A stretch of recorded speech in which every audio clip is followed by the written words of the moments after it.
예, 다시 한번 여러분 현장에서 만나서 반갑습니다.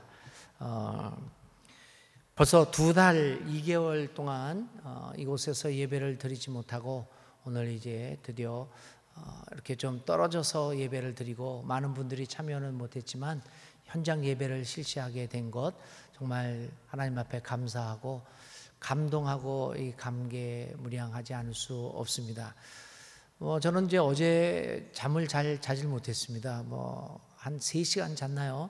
한 2시 조금 못 돼서 이것저것 생각을 하고 하다가 2시 좀 못 돼서 잠들었다가 5시 좀 못 돼서 일어나서 5시 30분부터 이제 교회에 나와서 예배를 준비하며 기도하며 마음 졸였습니다. 물론 이제 현장 예배를 2개월 만에 시작한다고 하는 이런 감동, 감격, 감사도 있었지만 한편으로는요 굉장히 긴장이 됐습니다. 이 2달 만에 이런 규칙을 지켜나가면서 하는데 이게 어떻게 잘 이루어질 수 있을 것인지 굉장히 참 믿음이 없죠. 이렇게 걱정이 되고 그래서 일찌감치부터 나와서 교회를 생각하며 교인들을 생각하며 이렇게 드렸습니다. 근데 1부, 2부 예배를 드리면서 우리 교인들 진짜 성숙하다. 얼마나 그 한 분도 왜 이래야 되냐 이런 소리 없이 그 하나하나 우리 장로님들도 지금 새벽 6시 몇 분부터 나와서 지금까지 1, 2, 3부 다 하고 있거든요. 그래서 사실 피곤하죠. 근데 그 안내하고 이거 하고 그러는데 어느 한 분도 짜증내는 것 없이 다 순종하면서 자리도 이렇게 잘 지켜주시는 것 그런 거 생각하면서 퇴장할 때도 또 얼마나 잘 퇴장하시는지 그렇습니다. 그래서 긴장했던 게 상당히 많이 풀어지고 하나님 앞에 감사한 마음만 있습니다. 여러분 이렇게 협조해 주시고 이런 교회를 통해서 현장에서 드리는 예배가 물론 온라인 예배도 좋습니다. 그렇지만 우리가 공동체로 모여서 이렇게 한 마음으로 서로 얼굴을 마주 보며 하나님 앞에 예배 드린다는 것이 얼마나 소중하고 그리고 이렇게 예배를 드릴 수 있는 공간적인 의미에서의 예배당을 가지고 있다는 것 굉장히 중요한 것이다. 이런 것을 이 코로나19 위기가 우리에게 가르쳐 준 것 중에 하나의 좋은 교훈이라고 생각합니다. 여러분 그렇지 않습니까? 교회를 더 사랑하게 되고 현장 예배를 좀 더 사모하게 되지 않았습니까? 네, 그랬을 걸로 믿습니다. 이렇게 해서 우리가 현장 예배를 드리면서 저는 현장 예배를 처음 시작하면서 무슨 말씀을 교인들에게 선포를 할까 고민을 많이 했습니다. 저는 주로 이제 성서 정과와 예수 살기라고 하는 주제 설교를 많이 하는 편인데 이걸 그냥 계속 할까라고 생각하다가 지금 2개월 만에 우리가 감격스러운 예배를 드리는데 이거는 아니다 생각해서 쭉 기도하면서 묵상하는 가운데 우리 교회에 대해서 같이 생각을 해보자라는 그런 하나님의 음성을 듣습니다. 특별히 또 우리가 4월 12일 날 113주년을 보냈어요. 그런데 코로나 때문에 모이질 못해서 그냥 케이크 하나 놓고 온라인으로 간소하게 했지 않습니까? 그래서 113년의 역사를 가진 우리 교회의 삶을 돌아보고 150년, 200년을 향하는 우리 교회의 청사진을 한번 생각해보자. 하나님의 말씀을 통하여 그렇게 하나님이 저에게 감동을 주셨습니다. 그래서 우리 교회 113주년을 맞이하면서 이러한 오늘 우리 본문을 통해서 우리가 이룩해야 할 교회 모습들을 생각해 보려고 합니다. 코로나19 이후에 우리의 사회는 굉장한 변화를 겪게 될 것입니다. 또 이미 겪고 있습니다. 우리 교회도 코로나19 이전과 이후로 나누어질 것입니다. 이 코로나19는 우리에게 여러 가지 메시지를 남겨주었습니다. 오늘 장로님의 기도 속에서 코로나19 위기가 그렇게 한없는 인간의 욕망이 바이러스라고 하는 어떻게 보면 눈에 보이지는 아무것도 아닌 것 같이 생각되어지는 그것에 우리가 이렇게 이룩해 놓은 것이 한꺼번에 무너지는 것을 보면서 하나님의 위대하심 이런 것들을 깨닫게 만드는 동기를 주었습니다. 교회에 여러 가지 메시지를 주었습니다. 저는 이 코로나19가 준 메시지와 우리 교회의 삶과 연결해서 여러분이 잘 알고 있는 이야기지만 한 4가지로 요약하여 좀 잠깐만 말씀을 드리려고 합니다. 코로나19가 우리에게 준 큰 교훈 중에 하나는 과학적 전문성에 대한 것입니다. 우리나라가 코로나19 위기 극복에 있어서 전 세계에 가장 으뜸되는 모범이 된 이유 중에 하나가 뭡니까? 그건 무엇보다도 과학적 전문가들의 의견을 듣고 정책을 세워 나갔다는 것입니다. 정치적 혹은 경제적 이유가 앞선 것이 아니었습니다. 의료계의 방역, 감염병들의 이 전문가들이 앞장서서 정치인들과 함께 이 문제들을 대처해 나갔다는 데 있습니다.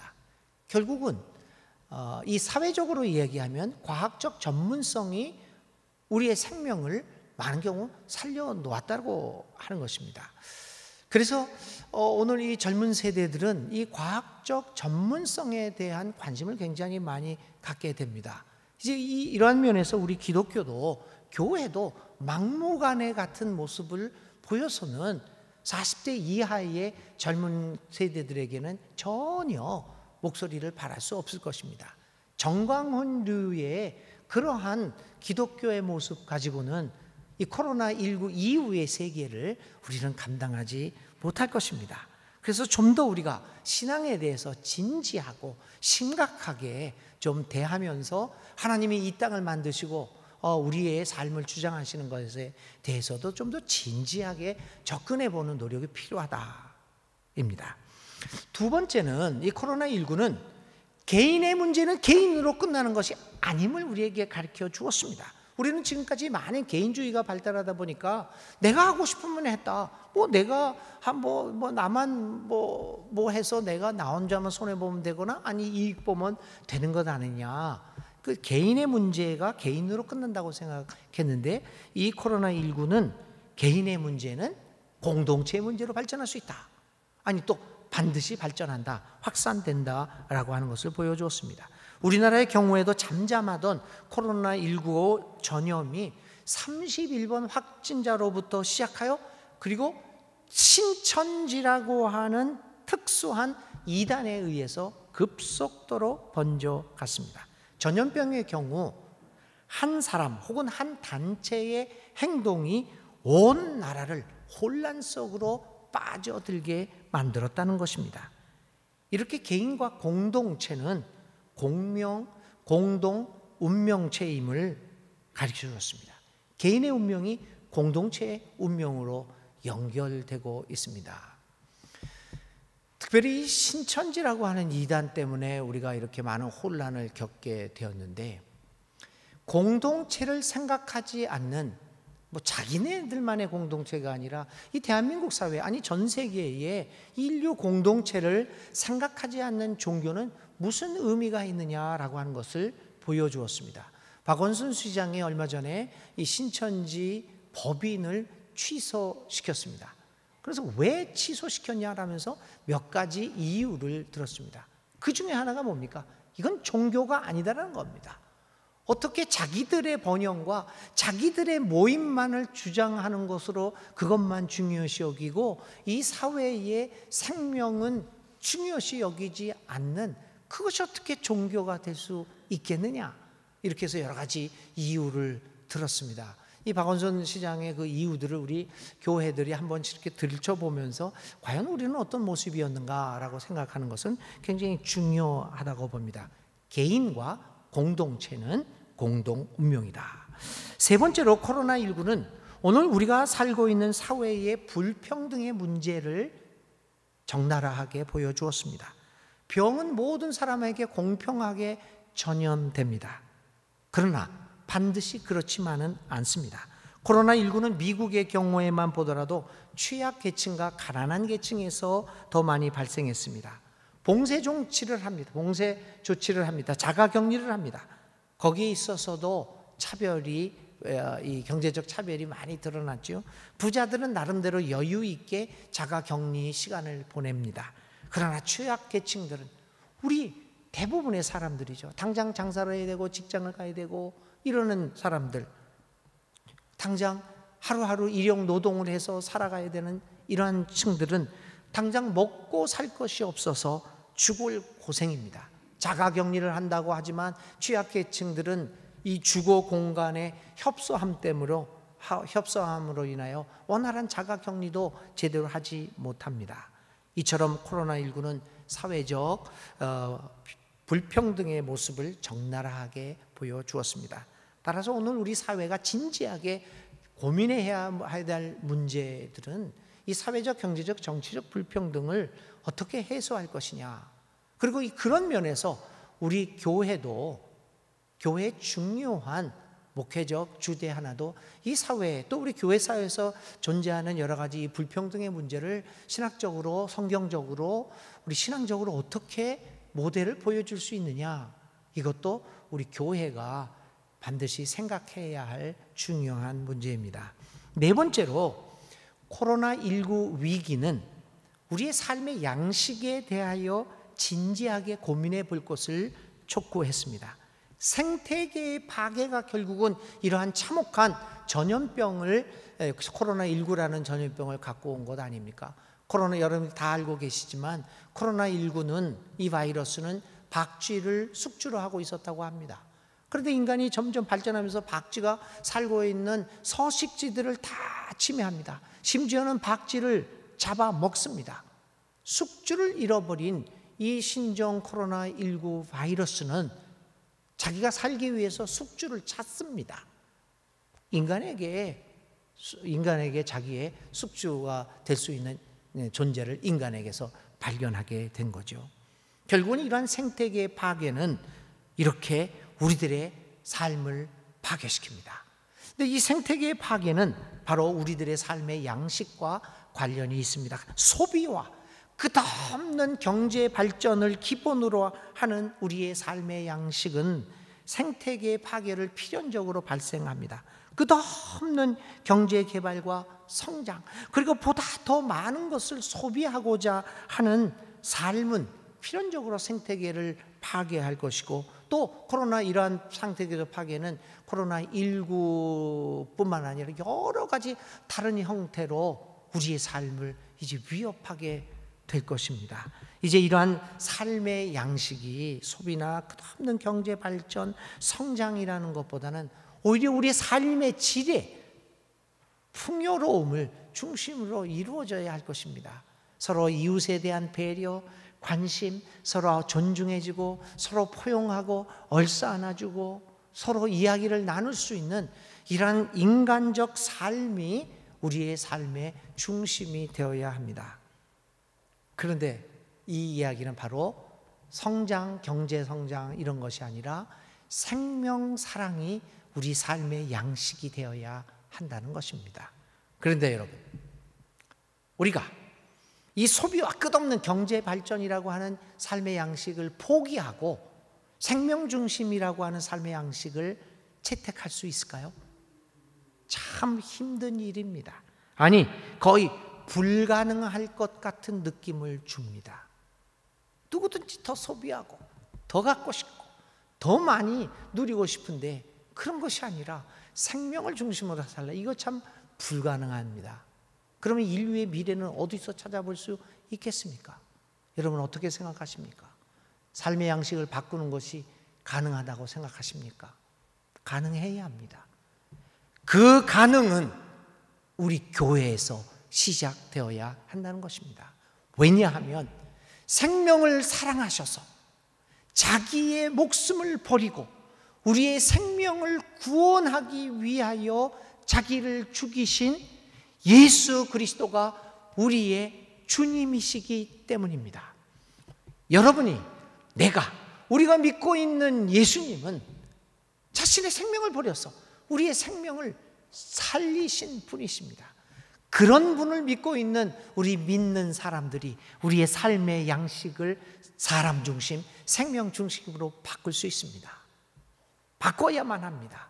그러기에 이제 코로나19 이후에 교회의 모델은 다른 어떤 교회를 한없이 성장시키겠다, 이 성장 모델이 아니라 어떻게 하면 우리의 살아있는 우리 성도들의 생명을 사랑하고 성도들을 포용하고 서로 아름답게 살아갈 수 있느냐, 이 사회에 그러한 생명 중심의 모델을 보여주는 것으로 교회 모습들이 변화되어야 할 것입니다. 그럼에도 불구하고 이러한 여러 가지 코로나19가 준 위기가 우리에게 준 교훈을 통하여 우리의 교회 모습을 생각해 보면서 특별히 데살로니가전서 1장에 있는 본문을 통하여 몇 가지 원리를 살펴보려고 합니다. 오늘의 말씀은 사도 바울이 데살로니가 교회에 보낸 편지입니다. 데살로니가 교회는 바울이 2차 선교 여행 시에 개척해 놓은 교회입니다. 데살로니가 교회는 주로 많은 이방인들이 참여하고 있었는데 그 후에 좋은 소문이 나서 유다 사람들이 거기에 참여하기 시작했습니다. 그리고 점차 발전하기 시작했습니다. 그런데 문제가 하나 발생합니다. 유대 사람들이 이렇게 그 교회, 크리스찬 교회에 나오게 되니까 그 당시에 그 지역에 있던 세력이 있었던 유대의 회당이 방해를 하기 시작합니다. 박해를 하기 시작합니다. 그래서 바울과 실라를 잡아 죽이려고 합니다. 그리고 죽음의 위기 앞에서 바울과 실라는 도망을 갑니다. 피신합니다. 그게 고린도로 피신을 하게 됩니다. 이 피신한 이 바울이 얼마나 마음이 힘들었겠습니까? 도대체 지도자를 잃어버린 데살로니가 교회, 그렇다고 역사가 깊은 교회도 아니고 이제 막 탄생한 교회, 어떻게 될 것인가? 얼마나 많은 걱정이 있었겠습니까? 그래서 그는 자나깨나 데살로니가 교회가 어떻게 되고 있는가라고 관심을 갖고 그 소식을 듣기를 원했습니다. 어느 날 그 소식이 들려옵니다. 놀라운 소식이었습니다. 데살로니 교회가 그 약하고 연약했고 신생의 교회가 놀랍게도 발전하고 있다라고 하는 소식이었습니다. 발전은 거듭하고 있다라는 놀라운 소식이었습니다. 전혀 기대하지 못하고 있었던 소식이었습니다. 그러면서 그 소식을 듣고 이 사도 바울이 쓴 편지가 이 데살로니가 전서입니다. 그러면서 이 바울은 그렇다면 이렇게 작고 연약한 신생 교회가 어떻게 이렇게 날로 발전을 거듭할 수 있었을까? 그 발전의 원동력은 무엇인가를 살펴보았던 것입니다. 그래서 오늘 1장 3절에 세 가지 원리를 이야기합니다. 우리 코로나19 위기 이후에 우리 순천중앙교회가 채택해야 할 성경적 원리가 아니겠습니까? 그것은 믿음의 행위, 사랑의 수고, 소망의 인내였습니다. 먼저는 믿음의 역사를 감당하는 교회입니다. 올바른 믿음의 행위를 회복하는 것으로부터 우리 교회는 시작됩니다. 믿음의 행위는 무엇보다도 하나님 나라를 중심으로, 하나님 중심으로 모든 것을 판단하는 가치관으로부터 출발합니다. 많은 사람들은 믿음이 뭐냐 그러면 이런 얘기도 합니다. 믿음을 마치 전가의 보도처럼 생각을 해서 믿음으로 하는 행위는 못할 것이 없다, 이루어지지 않는 것이 없다, 이렇게 생각합니다. 믿음만 있으면 못할 것이 없다라고 하는 생각을 가진 것이 대부분의 사람들의 생각들이었습니다. 물론 여러분, 이 생각이 한국 사회와 한국 교회의 발전에, 성장에 도움을 준 것은 사실입니다. 우리 그것을 인정해야 합니다. 그러나 문제는 믿음을 이런 식으로만 생각했기 때문에 발생하는 것입니다. 믿음이 무엇이든지 할 수 있다는 것을 의미하는 것이 아닙니다. 오히려 역설적으로 믿음은 아무거나 해서는 안 된다라고 하는 것을 가르쳐 주는 것입니다. 역설적으로 그렇습니다. 다시 말하면 내가 하려고 하는 일이, 이렇게 생각해 보니까 하나님 나라의 가치관은 맞지가 않는다고 한다면, 하나님의 뜻이 아니라고 한다면 그것이 나에게 많은 이익을 가져다 준다고 할지라도 과감하게 그것을 하지 않는 것이 믿음이라는 것입니다. 믿음은 모든 것을 할 수 있다는 것이 아니라 믿음은 아무거나 하는 것이 아님을 가르쳐주는 행위입니다. 신앙의 위대한 사람들은 바로 이러한 믿음을 중심으로 살아왔던 사람들입니다. 자신의 뜻을 추구하지 않고 오직 하나님의 뜻을 추구하고 살아왔기에 우리에게 믿음의 조상으로 인정받기에 이르렀던 것입니다. 사랑하는 교우 여러분, 코로나19 위기 이후에 우리 교회는 믿으면 모든 것을 할 수 있다라는 것을 외치는 것이 아니라, 믿는 사람들은 아무거나 하는 사람이 아니다. 하나님의 뜻을 중심으로 하나님의 뜻에 맞춰서 행위를 한다는 것을 이 세상을 향하여 보여주어야 하는 것입니다. 우리 113주년을 맞이하고 또 150, 200주년을 향하여 나아가야만 하는 우리 순천중앙교회는 이러한 데살로니가 교회처럼 믿음의 행위를, 올바른 믿음의 행위를 실천하는 교회가 되어서 이렇게 혼란에 빠진 이 사회에 희망의 불길을 보여줄 수 있는 우리 아름다운 교회가 될 수 있기를 간절히 기도드립니다. 두 번째, 사도 바울이 얘기한 것이 사랑의 수고입니다. 얼마 전까지 우리 사회는 개인적인 문화, 개인 중심의 문화가 우리를 다 지배했습니다. 이제 그런 것들이 이제 코로나19가 많이 무너뜨렸었죠. 오직 자신의 삶에만 몰두하게 되는 무관심의 문화가 우리를 지배해 왔습니다. 나 혼자만의 문화. 남이 어떤지 내가 할 게 뭐야 라고 하는 이 무관심의 문화가 우리를 지배하고 있었는데, 이러한 무관심의 문화는 부정적인 결과를 낳았습니다. 우리 모두를 소외시켰습니다. 인간 소외 현상들이 많이 나오게 된 거죠. 우울증도 많아지고 슬퍼하는 사람들도 많아지고, 요즘 미국도 그렇고, 미국에서는 옛날부터 그랬고요. 한국에서도 이 반우울증인가 항우울증, 항우울증 그 약이 이 판매 수가 엄청나게 늘어가고 있습니다. 그 이유들이 뭡니까? 무관심하니까요. 니는 나고 나는 나고 혼자서 살아가다 보니까 소외됩니다. 이렇게 있을 때는 북적북적한 것 같아도 많은 사람도 있지만, 일 끝나고 나면은 내 주위에 남는 사람은 하나도 없습니다. 무관심해. 이 소외감을 느끼게 되었던 것입니다. 그래서 한쪽으로는 이렇게 한동안에 혼자만의 삶을 고집하던 인류가 지금은 또 공동체 문화를 그리워하기 시작했습니다. 이럴 때 바로 이 코로나19가 발생했습니다. 개인의 문제가 아니구나, 이렇게 발견하게 되었던 것입니다.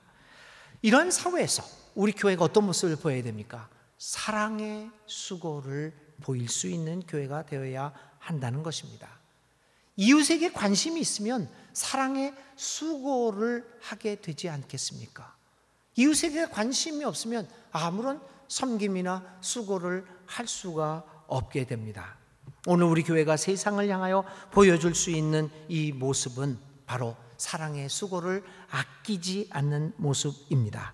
이번 코로나19 사태는 교회가 사회의 일원이 되지 않고서, 그리고 사회를 향한 사랑의 수고를 감당하지 않고서는 그 존재의 의미가 사라진다는 것을 우리는 똑똑히 보았습니다. 신천지 같은 경우가 아까도 말씀드린 것처럼 바로 그거 아닙니까? 자기네들끼리만 사랑의 수고를 했는지는 모르겠지만, 이 사회를 향한 사랑의 수고는 하지 않고 오히려 이 사회에 해를 끼치는, 자기들만 잘 살겠다고 해를 끼치는 모습을 보여왔습니다. 그래서 결국은 이 신천지가 이 사회로부터 완전히 소외되고 이렇게 지탄의 대상이 되고, 결국은 법인이 취소되는 것 같은 종교가 아니다라는 그런 소리까지 듣게 되는 결과를 낳게 되었던 것입니다. 이런 의미에서 우리 교회는 사회를 향한, 세상을 향한 사랑의 수고를 아끼지 말아야 합니다. 순천 지역은 물론 대한민국 사회를 향한 사랑의 수고를 감당할 수 있는 능력을 날마다 더해가는 교회가 되자, 저는 여러분들에게 제안하고 같이 힘을 합혀 이 사회를 향하여, 또 우리 이웃들을 향하여, 우리 교우들을 향하여 사랑의 수고를 아끼지 않는 교회로 더욱더 발전해 나가고 성숙해 나가기를 간절히 기도드립니다.